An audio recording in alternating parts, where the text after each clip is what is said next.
from my journey of seeing all types of different energy healing techniques, realized that this is the most thorough technique that I've seen out there. Seeing clients coming back saying, it's gone, like the pain is gone.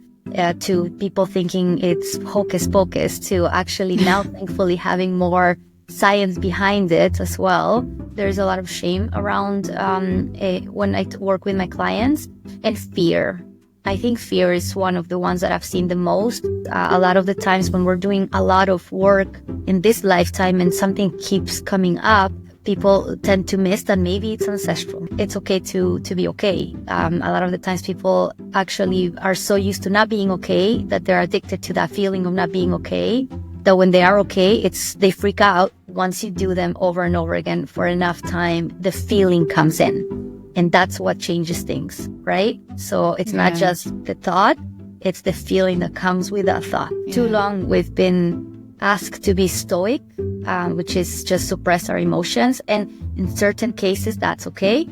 But it has led humanity to be sick in general. So we got to start feeling. So releasing those energetic cords with the emotion code between each other and just making sure that the flow is very pure is something that has shifted in a lot of couples, where they can communicate better. They can be more honest with themselves. We can lie to everyone, but the minute we lie to ourselves, there's no self-love. So healing is not for everyone. You do have to have the courage. So if you are in your journey of healing, it's very courageous.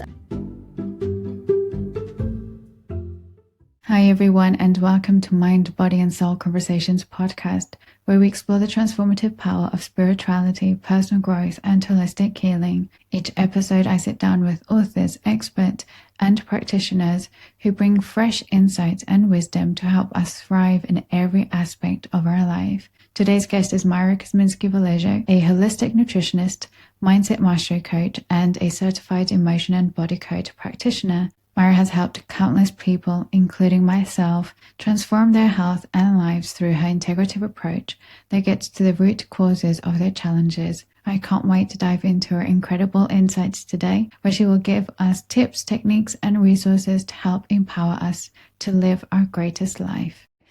Hi, Maira, and thank you so much for being here today. Lovely to be here. It's an honor. Thank you.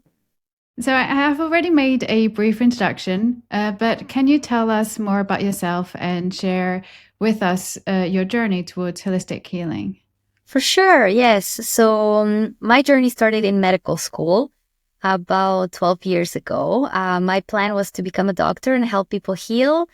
And by fourth year, I thought that pharmacology was going to be the tool that was going to help me heal people. But then to my heartbreak, I realized that a lot of the times when we're giving medications, we're only masking symptoms. So I figured this is not really the way I wanted to help people heal. And in addition to heal, I wanted people to start living and thriving, not just surviving. So that's when I decided to not continue my medical studies. And after 4 years, I decided to shift my focus to more alternative ways of supporting the body to heal. That's where I discovered holistic nutrition. And I realized how important the nutrients that we put in our bodies are, and how much it impacts our health, overall wellness. And in nutrition school, I found this subject of psychology of disease. This is where everything changed for me, because in here we talked about energy medicine, which was like a first time hearing about what is energy, what are we doing with that, and what are the emotions behind specific symptoms. So that was a huge, completely new concept that I've never heard in medical school. And it sparked my interest, and it's been already about 7 years since I completely dove into the emotional side of the of disease, and that's where also I applied all of that knowledge to my own journey as well, because like all of us, I was struggling back in the day as well, and I was able to implement that knowledge in my own life as well. Yeah. And you did talk about nutrition, and that's something that you do today, right? Yeah. You are, so how does nutrition how important is nutrition in your holistic services and your holistic healing? And what are any kind of diet or lifestyle changes that you suggest that can really improve our physical and emotional health and For sure. mental? So, yes, 100%. So it's all connected, right? The mind, body, soul. Nutrition, I would say it's one of the pillars that are necessary for our overall well-being. So a lot of the times, people go into just a diet or just an exercise regimen or just mindset or just energy healing. So this is where I want to make sure that everybody understands that it's a holistic approach. So nutrition is one very important part of it because we need the nutrients, we need the energy, right? One of the things that I do say and work with my clients is taking out the word diet. I certainly, the moment people hear diet, is restrictive and it blocks anybody from wanting to do anything. So instead, it's the lifestyle, the little habits of adding more vegetables into your daily life, adding more fruits, fiber, and all the goodies that our body needs. But something interesting that I've started talking more about when it comes to nutrition is making sure that people identify their deficiencies or toxicity before going into a specific food regimen or taking supplements when it comes to nutrition. So making sure you first identify where the gaps are in your life and then having a specific regimen, that dietary regimen, that will be the best practice for you to do. And overall, to look at food in terms of frequencies, right? So in terms of what foods have high frequencies, what foods are full of life, and what foods are more lower frequencies or death, or have more in terms of death, right? So for example, meat, yes, for many years, our ancestors, everything we needed to eat meat. I still do eat meat myself, but I am very aware of the fact that it's more of a lower vibrational food and it doesn't have it doesn't have life, it's dead, right? So the transitioning towards more high vibrational food is something that I've recently been more attuned into and speaking to my clients about as well. You can see the difference in them, right? And in yourself as well. Correct. Yeah. So basically it elevates our energy, elevates our energy in general, and it helps us better go through life when it comes to emotion, because the mind body connection, right? The gut health is very important, and this is where the physical aspect of nutrition comes in. Yeah, and I think that it can actually help as well.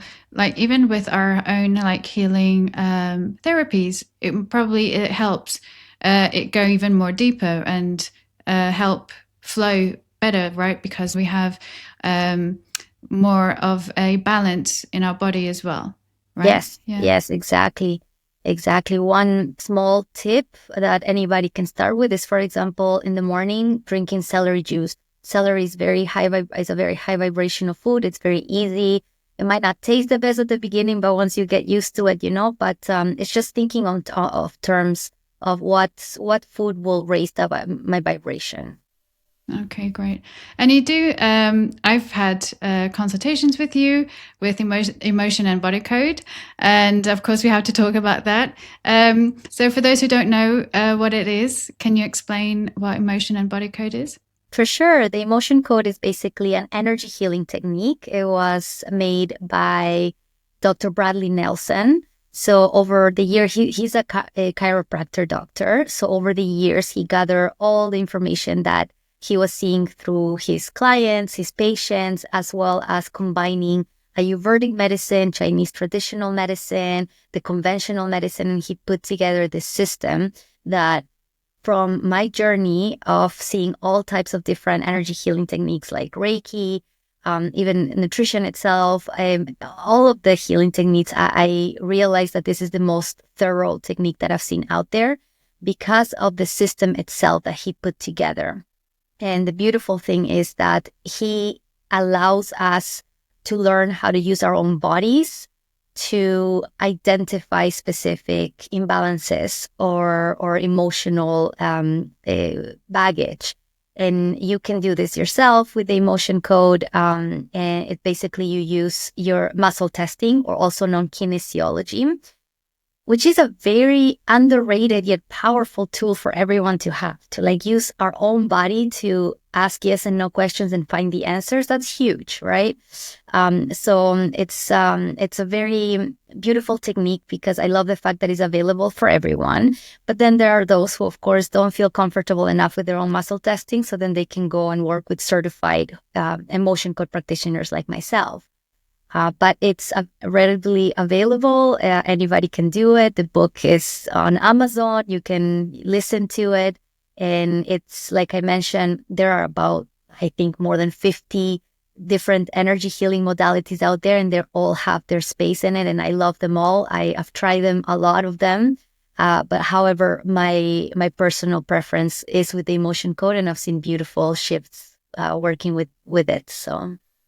Can you actually tell us like a meaningful or maybe the most, like the most gratifying experience that you had with a client with emotion and body code, like a difference that you've seen For and sure. that they So experienced? Yeah. yeah. So I wouldn't say there's only one. Yes. I think it's more of the type of clients that I've worked with that has given me that wow factor. So a lot of times when I work with clients that have pain, to see the pain get relieved right away or within days. And this is like chronic pain that my clients have been dealing with. So let's say back pain for 8 months, and then we do one session, and they're like, "What did you do?" Like it's completely gone, right? So even to my own surprise, sometimes that's where I'm fascinated and thrown back and say, "Wow, like this is amazing. This kind of work is."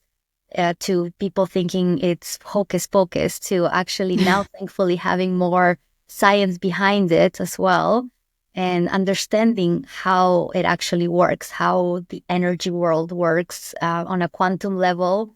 And so seeing clients coming back saying, it's gone, like the pain is gone. One specific, I had one client, it was a child actually, and she was wetting her bed after one session, like almost 7 years of age. She was wetting her bed, one session, and her parents are like, I don't want to jinx it, but it's gone. Like she's good. She's not wetting her bed. So experiences like that, it's profound. Yeah, rewarding. Right. Yeah. And so, what are the most common like unbalances or blocks that you usually see in your practice? So I certainly haven't niched down to have a specific client that would have over and over again the same type of im, imbalance, right? But if we were to talk generally, I notice that there's a lot of shame around when I work with my clients, and fear. I think fear is one of the ones that I've seen the most. Of course, with the emotion code, you get to see trapped emotions or identify trapped emotions that don't necessarily directly connect with fear, but there is an under indirect connection to fear for sure, where a lot of people just get stuck with their own limiting beliefs. So a lot of the emotion part and a lot of the mental part is what gets blocks a lot of my clients. And you are a mental, a mindset mastery coach. And like, what's important of self-awareness? And especially we're talking about limiting beliefs, and we all have them and we all have to work with them. But I feel like self-awareness obviously is the first step. What do you think are like the most beneficial practices or strategies that you would advise us to be more self-aware of these limiting beliefs? For sure. So it really depends where you are in your journey. But for anyone who's starting in this self-awareness journey, I would ask the question of what's my part in any issue that I'm dealing with right now, right? Because a lot of the times we tend to blame outside of ourselves, blame that person, blame the other person that was driving in the car that crashed into me, or blame the person who cheated on me, or blame outside, right? Or the So universe. asking, correct, Yeah. yeah. So asking that question of what's my part in this, gets your mind into, oh, okay, maybe, there is something within me that is attracting the situations, right? We never think we wanted to have this terrible things happening to us, but the minute we shift the mind onto we are the creators of even the crappy things, then it kind of opens that path towards, oh, so then what am I doing? And that self-awareness of like, oh, what am I thinking? How am I acting? What am I feeling? And that helps kind of open that path towards self-awareness. And you do focus a lot on empowering women. Is that correct? Yeah. And what do you see, like, what are the major struggles that you see women facing today? I would have to repeat the part of fear. I think that one is a major one. Underlying that, it's shame, which is one of the lowest vibrational frequencies that we have. So shame and guilt, because of the thoughts or actions that women take based on fear, right? So because we tend to act on that fear, then we feel shameful and guilty that, oh, we should have known better. We shouldn't have done that, right? So fear of being alone, fear of success, fear of failure. That's the major one. But a lot of people miss the fear of success as well, because once you're successful, you gotta show up a certain way, and that's fearful because a lot of the times people are comfortable. So I think the major one I would say is uh, being fearful, but doing it anyways, Mm-hmm. right? I'm sure we've heard that a lot in this world, in the self-development world especially. But it's huge. It's huge because not allowing fear to stop us will add all that other emotional baggage that will just be layer after layer after layer, that once you're ready, then you're going to have to peel back and peel back. But everybody's journey is what it is, and we need to deal with it. But I would definitely say fear is the big one. Yeah. And a lot of it can come from our ancestry as well, right? Especially when I think maybe, I mean, I can ask you, but maybe women can take that more with them, like all that ancestry baggage with them, probably.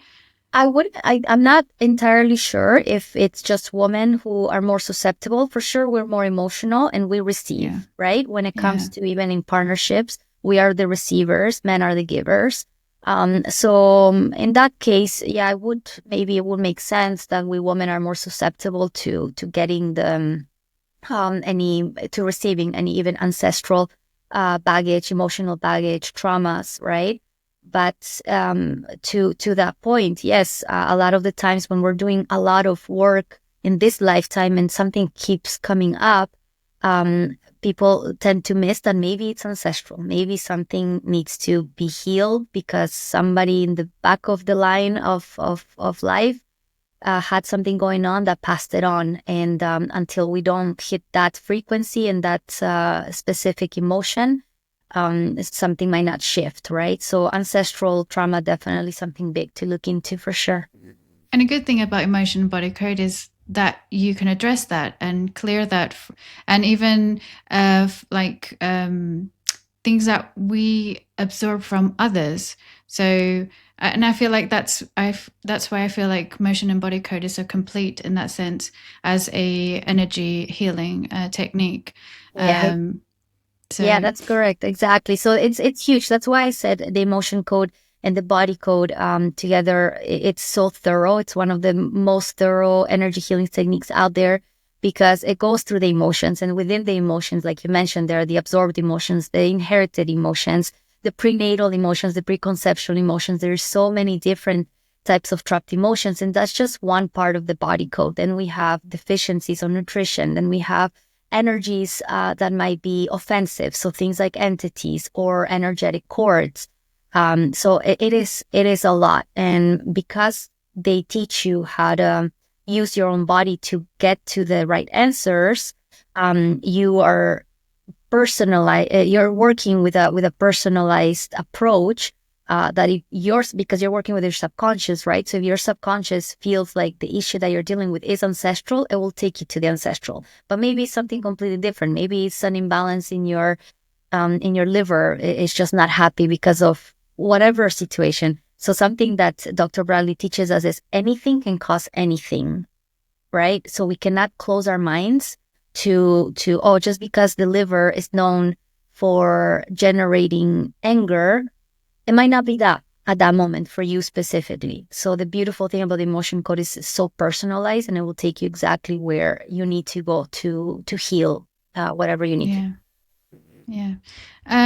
So what are the major or some powerful mindset shifts that can lead us to big transformations? And you've talked about fear and how overcoming, well, it's not even overcoming the fear. We can still have the fear, but still take that risk and go after whatever it is that you want. But other mindset shifts that you can advise us and explain to us that we can do even right now, like even like the smaller things, so that we can start our journey towards personal growth. 100%. So one of the first things is understanding that it's okay to feel the negative emotions, right? It's very important understanding that our emotions are our best guides. So having negative emotions, having those low vibrational emotions, it's not actually a bad thing. It's actually our bodies letting us know, hey, something is off. We need to shift something, right? Or we need to feel, or somebody has crossed the boundaries. So okay, so we know we need to put our boundaries. So making sure that we are aware that we first have to acknowledge the pitfalls, acknowledge those negative emotions, feel them, and then we can get into the more positive mindset, and practicing, for example, affirmations. EFT or tapping, which is what you do, is something that I love. I absolutely go to all the time. It's one of the easiest ways to get yourself in that state of present and with a connection with your mind, your body, and your soul. And together with affirmations and tapping, to me is huge. So choosing simple affirmations, for example, things like it's okay to be okay. A lot of the times people actually are so used to not being okay that they're addicted to that feeling of not being okay, that when they are okay, they freak out.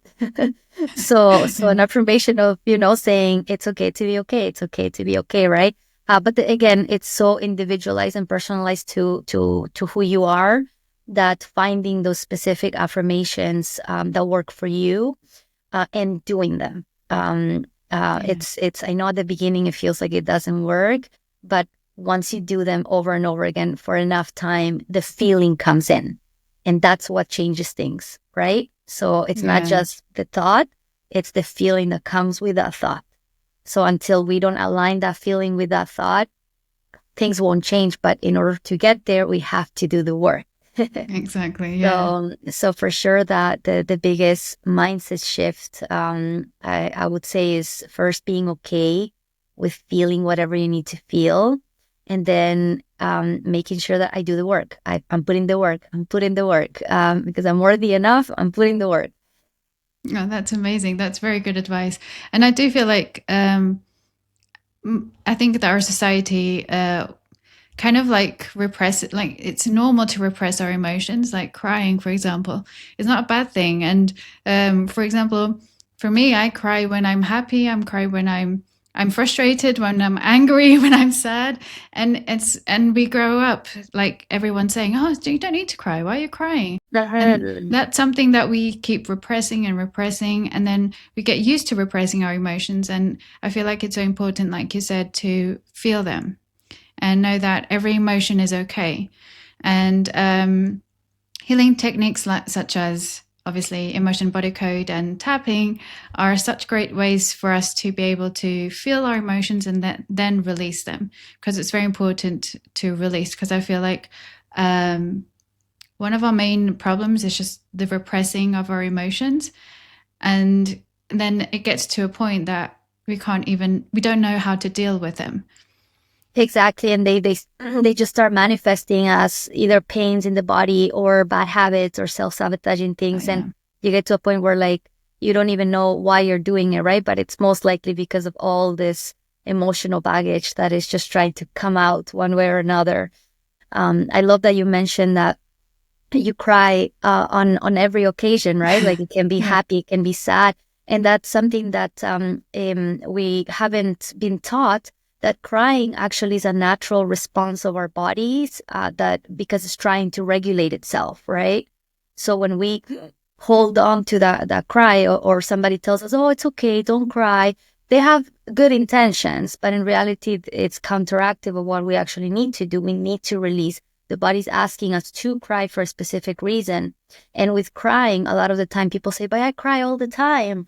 Like I'm all the time crying. The thing is, like, are you crying with feelings of shame that you have to hide when you're crying because you feel shame and heavy?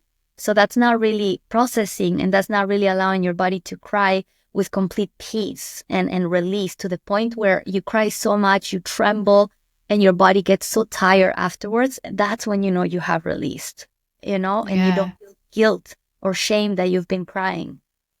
Yeah, that's something that even I have been learning to do, is not feeling that shame of crying, and not allowing myself to be the sensitive person, or whatever, and not being ashamed to cry in front of people, Right. especially. Right. And Yeah. understanding that it's science behind it. It's literally our body needs it. It's a necessity, right? Yeah. I even heard something the other day. Um, it was like, why should we um, feel fear about crying as a manifestation of our feelings, but not feel um, that way when we're laughing out loud? It's almost like, why is crying worse than like having a big laugh and having that expression of our emotion at that time? So, like you said, all emotions are valid, and I feel like we just need to be able to, especially in a societal manner, I feel like we need to be able to allow our emotions to manifest the way they need to. They need to. Exactly. Exactly. For too Yeah. long, we've been asked to be stoic, which is just suppress our emotions. And in certain cases, that's okay. But it has led humanity to be sick in general. So Yeah. we got to start feeling, yeah. Yeah, and we don't know. I don't think we are. We don't know how to deal with our emotions. We don't. It's we. I feel like it's. So I feel like what you do is very important, because it just allows us to be able to be more emotionally healthy and balanced, and that affects everything. And one of the things I wanted to talk to you about today is relationships. I feel like it's an important subject, especially now that we are heading towards St. Valentine's Day, and so many people struggle in this day, obviously, but all year. And what are the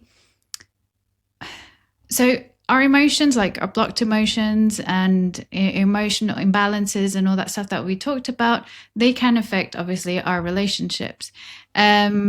So what is your advice when it comes to, especially, we can talk in two parts, like couple wise, and then if you're single and looking for someone in your life and you keep like attracting the wrong person, Mhm. what are your advice to help someone change those patterns, or anything that keeps attracting the same wrong person, and find the person that is right for them? That is right for So them for sure. yeah, couples, and then single people. Yeah. Okay. So we can start with the couples, definitely. So if somebody's already in a relationship, and they've started doing their self-development work and their self-awareness, is to always, something that we've been told is like, we feel selfish when we start working on ourselves. But in reality, is the opposite, right? We need to work on ourselves in order to show up as our best version for the other person. Now, a lot of the times, unfortunately, what happens is that we start working on ourselves, but the partner is not ready to work on themselves. So either the relationship goes separate ways, or the other partner also starts working, and then they can work together. But it deals with that individual self development, to be able to show up as a good partner, as a good parent, as a good family member, as a good friend. We once again focus or blame outside of us a lot. But the minute that we work on ourselves, whether that breaks a relationship or strengthens a relationship, the best thing you can do is for yourself, because you'll be able to be the best for those that you love, even that person that is with you, right? So we want the best scenario to be that both people in the relationship are working on themselves, so they grow together. And there are a lot of resources out there now for that. One of the things with the emotion code that we do for couples specifically is releasing energetic cords, for example. So a cord is an energetic connection between two people that actually that inherently is negative. So it creates codependency, and it creates all this bickering and the negative aspects of relationships. And when I say codependency, I mean toxic codependency, because in a relationship you're always going to be to a certain extent codependent, but it has to be in a healthy manner. So releasing those energetic cords with the emotion code between each other, and just making sure that the flow is very pure and freedom as well, is something that has shifted in a lot of couples, where they can communicate better. They can be more honest with themselves, so then they can communicate with their partners in a loving manner, because sometimes it's how we deliver the message between each other as well. But I've found that releasing those energetic cords has helped a lot. And also with the emotion code is something called the heart wall, which we've worked with you as well, which is an energetic shield that keeps us stuck. And when it's built, it's needed because it protects us. But if it's there for longer than needed, then it actually causes a lot of issues, especially if you're in relationships. So what happens is, and now going to the individual, a lot of the times when an individual who's looking for a partnership or a romantic relationship, when they release this heart wall, they tend to see people that have always been around, have been great matches, but because they had all this emotional baggage in this heart wall, they never saw them. They never aligned with that energy. Instead, they were aligning with all these toxic, bad energies, right? So that's something an individual can do to attract a better partner. Is definitely starting by releasing the heart wall and continuing to work on themselves, releasing any other emotional baggage. Also, the technique of putting the list of your ideal partner, but then realizing you have to become that ideal partner, right? Interesting, yeah. Right. Yeah. So you put my ideal partner, you put the list, and then you change my ideal partner with your name. And Yeah. that's, we have to show up our best version if we want someone to be good to us too, right? So yeah, and the importance of self-love, right, in all of kind of relationships, friends, family, love, self-love is so important. And especially women, I feel like we still have associate self-love with overconfidence or being selfish, and it's the best thing that you can do, especially for your relationships. So what do you think, what are some of the strategies as well for us to be able to embrace self-love and work with our own self-love? What do you think? I believe it comes to being truthful to ourselves. So that genuine frequency that people talk about, it's very tough to be honest in life, because a lot of the times we can lie to everyone, but the minute we lie to ourselves, there's no self-love, right? Like if you love someone or you want to be loved by someone, you want them to be honest with yourself, with you. So you have to start by being honest with yourself. to get that, right? So self-love, I connected now for a long time, which it's also related to self-discipline and having keeping your word, right? So you say, I'm going to do this, so you do it, and that increases confidence as well.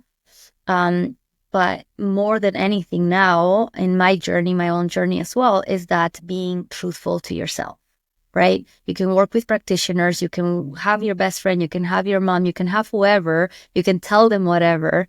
But if you're not being truthful to yourself, you won't get to that point of being truly giving yourself that self-love and then emitting that energy that will then attract someone who is truthful with themselves as well. So I think that genuine being a person of integrity, which is doing the right thing even when no one is watching, and that's for yourself, right? Because no one is watching other than the higher connection, if you believe in God or something bigger than you. But it's that genuine being truthful to yourself. I never thought of that actually. So that's very interesting. It's Yeah. huge. Yeah, definitely. Yeah, and like you said, because of your frequency, you attract what you are, and exactly. So even in relationships, like you said, if you're honest with yourself, you can attract a relationship that's authentic as well. So that's very interesting, actually. Never thought about that. Yeah, it's So, something new in my journey too. That's why I wanted to mention it today for sure. It's that the truth, the truth. You know, I always say the truth will always come out. That's one of the mindset affirmations I have, right? The truth always comes up. If you're in a relationship with someone and you're not sure, connecting to the higher being and saying, show me the true colors, show me the true colors of this person, or show me the truth, and then being strong enough to accept that truth and then act based on that, right? But again, it's not about the other person at the end of the day. It's like if you're lying to yourself, then probably the other person is doing something to that, so it starts always with us for sure. Yeah, and it does require, everything requires, like you said, a lot of work, but you really have to have the intention and take that action, because everything takes time, and every kind of work that you do takes time. And so you really have to be honest with yourself as well and say, okay, I really want this. I want to feel better with myself. I want to love myself more, have better relationship, a better life, and all that stuff. And I feel like that's very important, for sure. So for those interested in learning more or even working with you, what resources do you offer? Yeah, so in my website, I have a few free digital resources that anyone can download right now. It helps support your journey. So there's a few different protocols. I do also have my guide, Mastering Self-Healing, which I'm not sure, sometimes I put a price, but for your viewers and for this occasion, I'm happy to give them for free. So it's digital, but I've printed it out myself. But this one basically was intended to help anyone who's starting their journey or is already in their journey, but still feels overwhelmed with all the information out there. Because there is so many different modalities, what to do. Is it nutrition? Is it energy healing? It's like, what do I need help with, right? And everyone is so individual that they need to find what works for them. So creating a personalized wellness plan for themselves, taking accountability and responsibility of their healing journey, and creating a plan is one of the best things that they can do. So this helps them understand what is needed for self-healing, what modalities are out there, which one resonates more. Because if you want to do something weekly for, let's say, a whole year, you want to resonate with it, right? And see that something is working for you. Also understanding that there's going to be one modality that might work for a little bit and then it will do its job. And then you need to go to the next one to get to the next level of healing, right? So understanding what works for you, and you can work with someone like yourself, Daniela, or like me, or any practitioner that can help you get that wellness plan for yourself. Is always good. But it helps. This guide helps a lot with that. Also, there's three specific key points for self-healing, right? So you need to make sure that you are ready consciously and unconsciously to heal, because a lot of people are comfortable where they are and they say they want to heal, but they're so comfortable that it's a benefit for them to just stay how they are. So it's not, healing is not for everyone. You do have to have the courage. So if you are in your journey of healing, it's very courageous. So you can find all those free resources there. And then in the same website that you'll find the free resources, you'll find all the other goodies that I either give as a service or promote as a wellness practitioner. And I have a few different things there that I enjoy. I'm very holistically. I don't like to stick to just one thing. So exactly, yeah, because we are so complex as well. So yes, yeah, exactly. and I'll leave all the links down below in the description so everyone can check that out. And I do find that really interesting that you especially you're giving this resource, because I feel like so many people get so overwhelmed by, like you said, the choices that we have. There's so many things that that there is available, fortunately, obviously. Yeah. But you can get overwhelmed. And like you said, it's important to find the thing that works for you and might work now, but obviously you can grow out of it and do something else. Yeah. So I want to thank you for that resource. Yeah, exactly. It feel that way, right? Like if you feel stuck on something that was working for a little bit, it only means that you need to get to the next level. It doesn't mean it's not working anymore. It just means, yeah, you need to step up. Yeah, because we evolve, right? Everything's not linear. So that, and what are books or tools or something that you recommend for people to read at home, even if they don't have like money resources or stuff like that? What are the things that they can do, or where they can find good information and to help them in their journey as well? For sure. So thankfully, like you said, there's so many resources nowadays out there. YouTube is going to have beautiful things for you to to learn from. I mean, I know you're there, and there's so much free resources there. I mean, technically free. Everybody's paying for internet, etc. But even if you have like Spotify, for example, there's so many audiobooks out there, right? So just find the topic that you're struggling with. For example, something comes up to mind, self-discipline, right? So put self-discipline audiobooks and then get the first one. You know, if the first one hits you and you're resonating with how it, listen to it, right? You can be driving or commuting and do that. So there's no lack of possibilities to learn. Just don't get stuck in the learning. Take action as well, right? Of course, I will recommend the Emotion Code book as well, always. There's, like I said, for example, I love Reiki as well, but the thing with Reiki is you have to get attuned, you have to go through a whole process to do that, right? With the Emotion Code, it's there. You just read it, you learn how to do muscle testing, and then you start releasing your emotional baggage with it, So this is why I do recommend this one. The first time I got it, it was to audio. So I'd listened already like 3 times to the same book and then read it twice.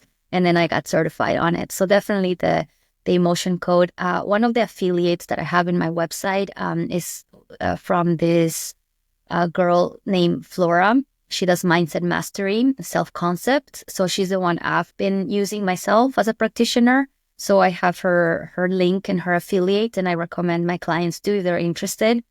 She's really cool. But again, there are a lot of mindset coaches out there as well. So find the one that you resonate with. Find people that have or are doing what you want to do, but you'll put your own little twist. But even if those people are 10% ahead of you, you'll learn something from them. So that's what I would recommend for sure. Great. And do you have any last piece of advice to anyone who's starting their healing journey and their personal growth? What is the biggest advice that you would give them? Patience with yourself. Patience, but never stop doing it. Just keep being persistent, even if it's small little things every single day, which they should be small little things, because trying to do things in big steps will overwhelm you and you won't do it. So little by little, every single day, and just being patient with the process. Yeah. That's such good advice. Thank you so much, Myra, for being here today. It was such a pleasure to talk to you as always. And I really do recommend Myra for anyone to work with her. I loved it, and it helped me a lot as well in my own journey. So I thank you for that as well. Thank you. It's Thank been you. a pleasure. Thank you so much. And you are Thank you. amazing too. I've used your YouTube tapping as well, so Thank definitely you. recommend to Thank continue you. working with Daniela as well. So thank you. Thank you so much, Myra. Thank you. Thank you all for watching. If you enjoyed our conversation today, please consider subscribing, leaving your feedback, and sharing this video with someone who might benefit from it. And don't forget to check out Myra's resources linked down below. Until next time, sending you all so much love and light.